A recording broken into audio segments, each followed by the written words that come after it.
Hello everyone, welcome to channel e Pathshala. मैं सारिका मौर्य आप सबका बहुत बहुत स्वागत करती हूं।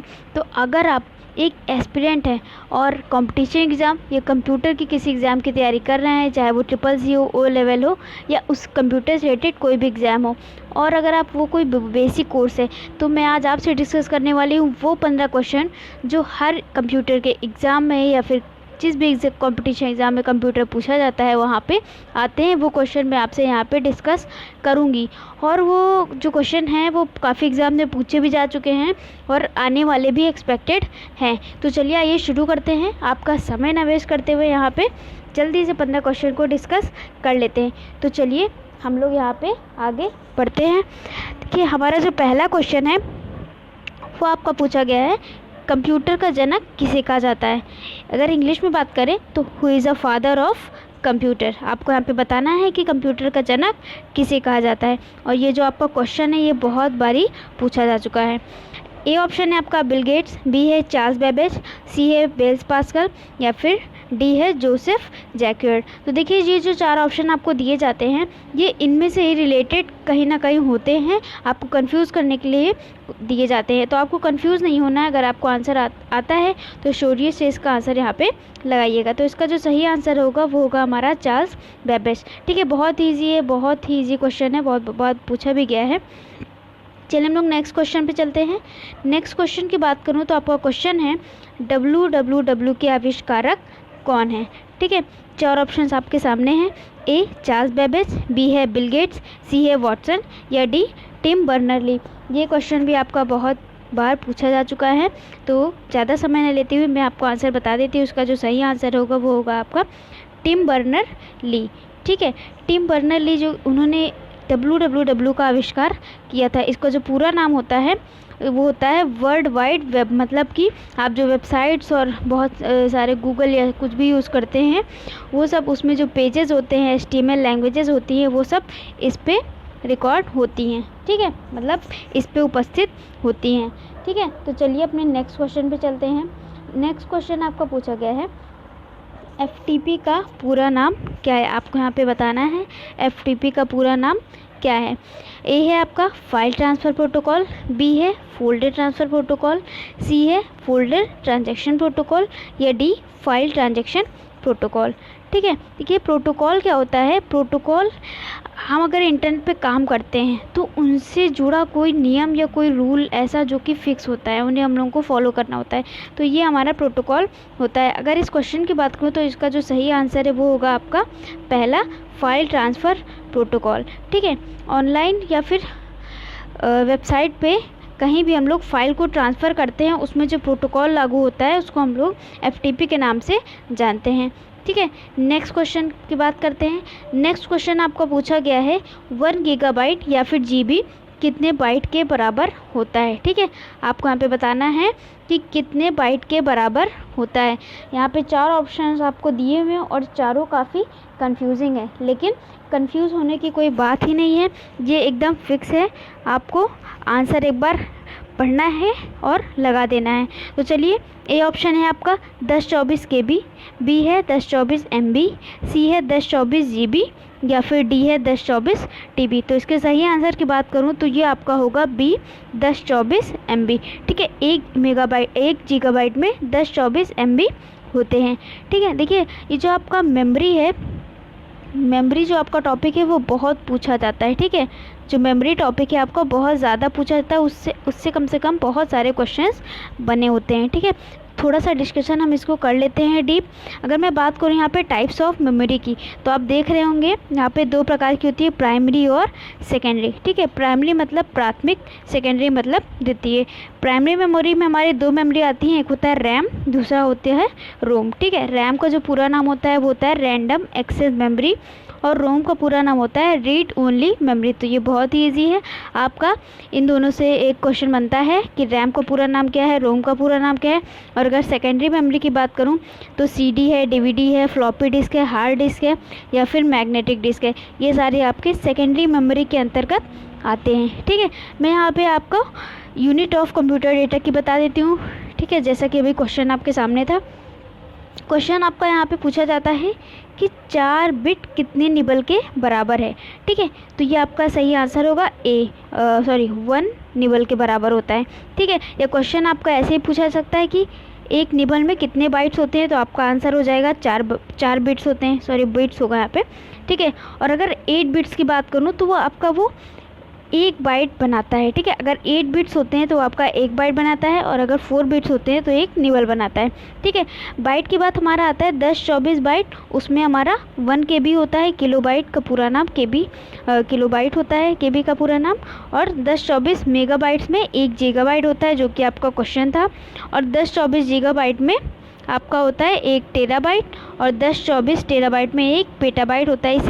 इससे आगे भी बहुत सारी यूनिट्स है, पर हम लोगों को जितना बेसिक नीड है मैं यहाँ पे उतना ही डिस्कस करूँगी।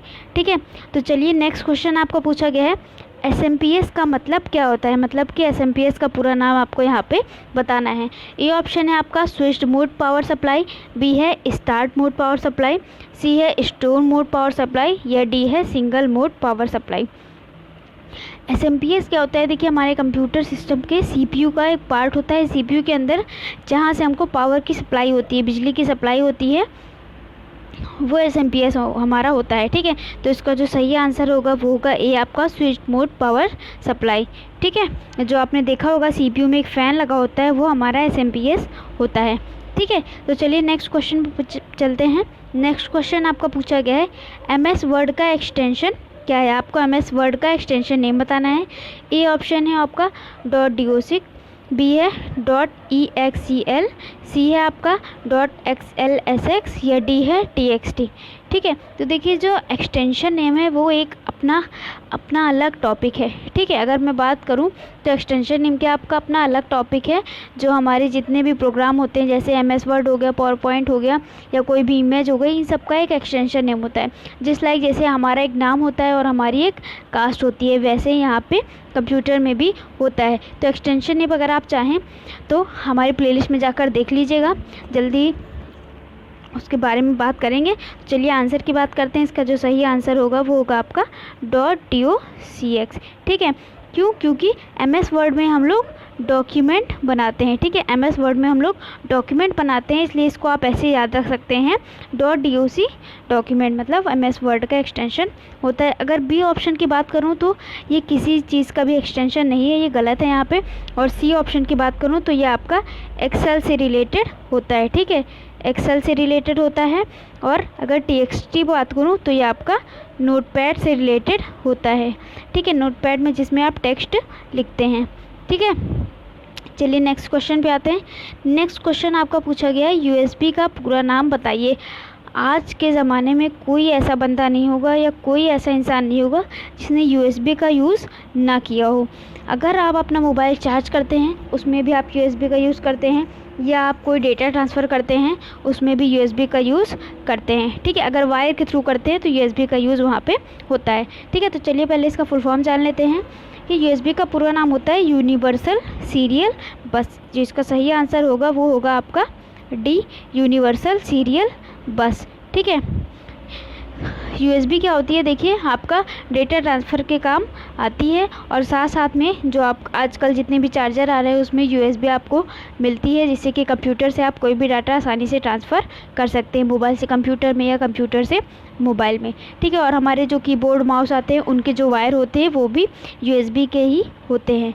ठीक है, नेक्स्ट क्वेश्चन की बात करूँ। नेक्स्ट क्वेश्चन आपको पूछा गया है किसी वेब पेज का मेन पेज क्या कहलाता है। आपको बताना है अगर कोई वेब पेज है उसका मेन पेज किस नाम से जाना जाता है। ए ऑप्शन है आपका कंटेंट्स पेज, बी है होम पेज, सी है इंट्रोडक्शन पेज, या डी है फर्स्ट पेज। तो इसका जो सही आंसर होगा वो होगा आपका बी, मतलब होम पेज। किसी वेबसाइट का जो मेन पेज होता है उसको हम लोग होम पेज के नाम से जानते हैं। ठीक है, यहाँ पे एक नोट लिखा हुआ है, हर एक वेबसाइट के अंदर एक मेन पेज होता है जिसे हम लोग होम पेज के नाम से जानते हैं। ठीक है, नेक्स्ट क्वेश्चन पे चलते हैं। Which utility is use to clean temporary files, आपको यहाँ पे बताना है इनमें से ऐसी कौन सी यूटिलिटी है जिसका प्रयोग करके हम लोग अस्थायी फाइल या फिर टेम्परेरी फाइल को हटाने के लिए यूज़ करते हैं। ए ऑप्शन है आपका डिस्क क्लीनअप, बी है डिस्क डिफ्रैगमेंट, सी है मेमोरी क्लीनर, या डी है सिस्टम क्लीनअप। तो अगर मैं बात करूँ, आप अगर डेली कंप्यूटर यूज़र हैं, मतलब आप डेली कंप्यूटर को यूज़ करते हैं, तो आप इसका आंसर बहुत आसानी से बता सकते हैं। तो डिस्क क्लीनअप क्या है, इसमें डिस्क क्लीनअप इसका सही आंसर है। ठीक है, चलिए नेक्स्ट क्वेश्चन पे चलते हैं। यहाँ पे एक नोट है, पढ़ लेते हैं।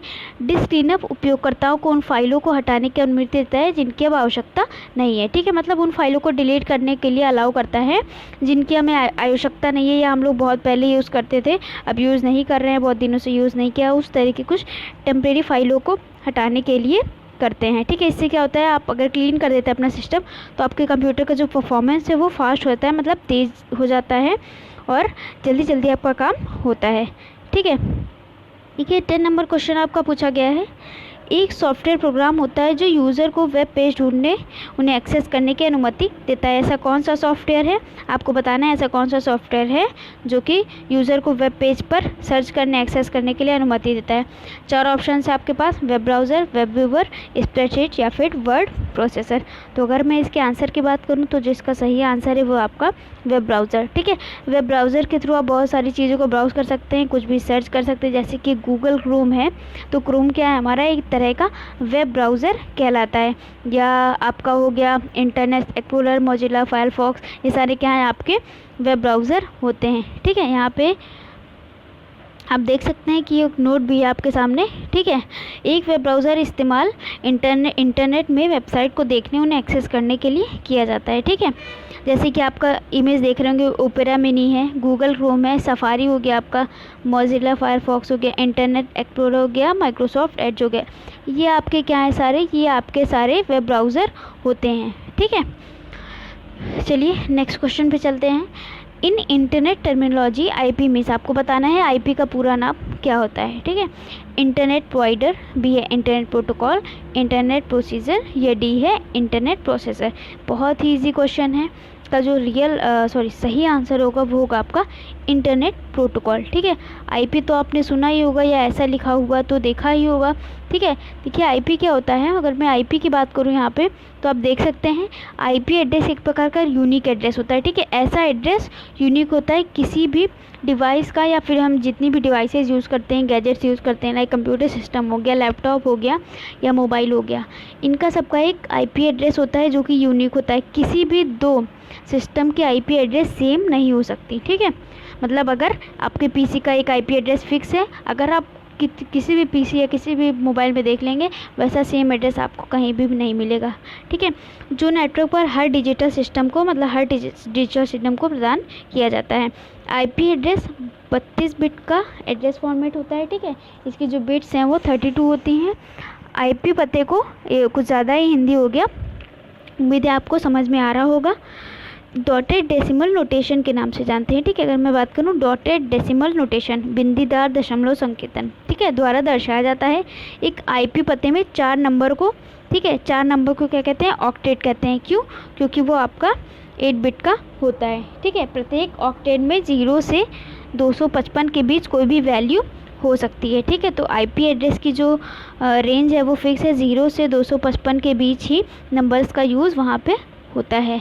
ठीक है, चलिए नेक्स्ट क्वेश्चन पे चलते हैं। मोस्ट आस्क्ड क्वेश्चन, ठीक है, बहुत ज़्यादा पूछा जाने वाला ये क्वेश्चन है, रैम कौन सी मेमोरी के अंतर्गत आती है। ठीक है, अभी मैंने आपसे कुछ देर पहले गीगाबाइट का जब क्वेश्चन आया था तो मैंने आपसे डिस्कस किया था वहाँ पे मेमोरी से रिलेटेड चीज़ें, तो वहाँ पे आपको इसका आंसर मिल गया था।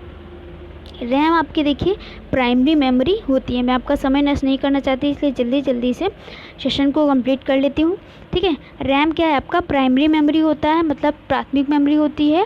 ठीक है, जो कि पहले से ही उपस्थित होती है आपके सीपीयू में। ठीक है, रैम का पूरा नाम क्या होता है, रैंडम एक्सेस मेमोरी होता है। ठीक है, जो हमारी देखिए सेकेंडरी मेमोरी होती है, सीडी हो गया, डीवीडी हो गया, जो हम लोग बाहरी तौर पे यूज़ करें, जैसे पेन ड्राइव हो गई, सीडी हो गई, डीवीडी हो गई। ठीक है, ये सारी हमारी सेकेंडरी मेमोरी है, मतलब दूसरे ऑप्शंस हैं। ठीक, नेक्स्ट क्वेश्चन की बात करते हैं। अगर नेक्स्ट क्वेश्चन की बात करूँ तो जानते हैं आजकल डिजिटल ज़माना है, सब लोग सेल्फीज़ फ़ोटोज़ बहुत ज़्यादा क्लिक करवाते हैं, ठीक है। लेकिन हो सकता है बहुत लोगों ने ये ध्यान ना दिया हो कि जो हम फ़ोटोज़ खिंचवाते हैं वो किस फॉर्मेट में होती हैं, ठीक है। तो ये उससे रिलेटेड ही क्वेश्चन है, ठीक है। तो अगर मैं .jpg की बात करूँ, .jpg ऐसे ही लिखा जाता है, ठीक है। ये आपका इमेज का एक फॉर्मेट होता है, ठीक है। किसका फॉर्मेट होता है? आपका इमेज का एक फॉर्मेट होता है, ठीक है। ये देखिए क्वेश्चन है आपका, जेपीजी इनमें से किससे संबंधित है? Extension name, domain name, website, video format, ठीक है। तो आपका ये इमेज का एक्सटेंशन नेम है, ठीक है। डोमेन नेम की बात मैं आपसे बाद में करूँगी, लेकिन ये भी बहुत ही इम्पॉर्टेंट टॉपिक है, ज़रूर मैं आपको बताऊँगी इसके बारे में। और साथ साथ में वीडियो की एक्सटेंशन, बहुत सारे एक्सटेंशन नेम का आपका अलग एक वीडियो यहाँ पे उपस्थित है, आप जाके वहाँ पे देख सकते हैं, ठीक है। खैर मैं यहाँ पे जेपीजी पे आती हूँ, ठीक है। ये आपका क्या है, एक प्रकार का एक्सटेंशन नेम है, किसका है? इमेज का एक्सटेंशन नेम है, ठीक है। इसके बावजूद आपने GIF देखा होगा, ठीक है, GIF देखा होगा, PNG देखा होगा, ठीक है। ये सारे आपके क्या हैं? ये सारे इमेज के एक्सटेंशन नेम होते हैं, ठीक है। नेक्स्ट क्वेश्चन पे चलते हैं। किसी टेक्स्ट को कॉपी करने के लिए इनमें से किसका प्रयोग करते हैं, ठीक है। माफ़ करिएगा, यहाँ पे एक क्वेश्चन थोड़ा सा मिस्टेक हो गया है, तो इसको हटा देते हैं। नेक्स्ट ये क्वेश्चन मैं आपसे नेक्स्ट टाइम में डिस्कस कर लूँगी, ठीक है, क्योंकि इसके ऑप्शन जो हैं वो सारे गलत हो गए हैं, ठीक है। तो नेक्स्ट टाइम पे इसको मैं यहाँ पे डिस्कस कर लूँगी, ठीक है। चलिए नेक्स्ट क्वेश्चन पे चलते हैं। नेक्स्ट क्वेश्चन आपका, MS एक्सेल में किसी फॉर्मूले का प्रयोग करने से पहले इनमें से किस चिन्ह का प्रयोग या किस सिंबल का प्रयोग करते हैं, ठीक है। ये क्वेश्चन आपका MS एक्सेल से रिलेटेड है। आपको पूछा गया है कि अगर आप MS एक्सेल में किसी फॉर्मूले को यूज़ करते हैं तो उस इनमें से किस सिंबल का प्रयोग करते हैं। ऑप्शन है आपका प्लस, इज टू, या फिर @ या फिर आपका ये डिवीजन का साइन, ठीक है। तो अगर मैं बात करूँ MS एक्सेल में फॉर्मूले की, तो अगर कोई भी फार्मूला आप लिखते हैं तो इक्वल साइन का यूज़ यहाँ पे करते हैं, ठीक है। जैसे मान लीजिए आपको किसी नंबर का सम करना है, तो आप कोई भी फॉर्मूला स्टार्ट करेंगे तो इक्वल लगाएंगे, इक्वल का साइन लगाएंगे, फिर वहाँ पे आप सम का फॉर्मूला लगाएंगे और इसमें आपकी रेंज रहेगी, ठीक है। तो जो भी आप फॉर्मूला यूज़ करेंगे उसमें आप इक्वल का साइन पहले लगाएंगे, उसके बाद ही आपका फॉर्मूला वो वर्क करेगा, ठीक है। उम्मीद है सेशन आपको समझ में आया होगा। हिंदी में मैंने आपको बताया है क्योंकि हिंदी हमारी मातृभाषा है और इसे सब लोग आसानी से समझ सकते हैं, ठीक है। तो साथ साथ में आप हमें फॉलो कर सकते हैं फेसबुक पे, इंस्टा पे, टेलीग्राम पे, ठीक है। आपको यहाँ पे कंप्यूटर GS और बहुत सारी महत्वपूर्ण जानकारियाँ पर डे प्रोवाइड की जाती हैं। आप हमसे जुड़ के अपना जो एक्सपीरियंस है वो शेयर कर सकते हैं। आपको कोई स्पेशल टॉपिक की डिमांड है तो आप वो भी यहाँ पे कर सकते हैं। और साथ साथ में हमारे अगर टेलीग्राम चैनल को ज्वाइन करते हैं जो कि कंप्यूटर के लिए स्पेशल बना हुआ है, तो उसका यहाँ पे नाम लिखा हुआ है, आप ऐसे भी सर्च कर सकते हैं या डिस्क्रिप्शन बॉक्स में आपको लिंक मिल जाएगा। और साथ साथ में फेसबुक, इंस्टा पे भी हमें फॉलो करिएगा, आपको बहुत सारी पोस्टें और बहुत सारी नॉलेज वहाँ पे मिलती हैं, ठीक है। तो उम्मीद है सेशन आपको समझ में आया होगा। तो आज के लिए इतना ही, मैं फिर आपसे मिलूँगी, तब तक के लिए स्वस्थ रहिए और कोविड से बच के रहिए। तो इतना ही आज के लिए, धन्यवाद।